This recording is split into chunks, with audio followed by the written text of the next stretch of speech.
Welcome back to Stuff About Tutorial. Today we are talking about how to create playlists on YouTube.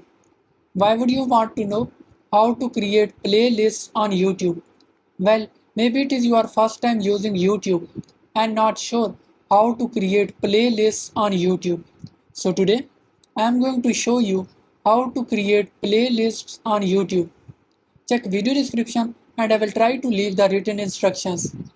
Creating a playlist on YouTube is quite simple and the process is easy to do. First of all, open a browser. Now write youtube.com in search bar.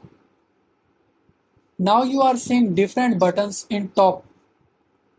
Click on logo at the top right corner.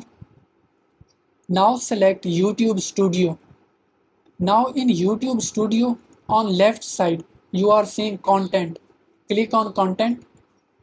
Now you are seeing different buttons at the top. Click on playlist.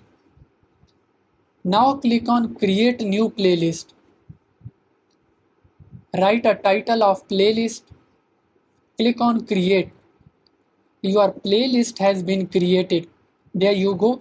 If you wanted to know how to create playlists on YouTube, that is the easiest way I know how. If you know another way, to leave a comment below. Be sure to subscribe for more videos.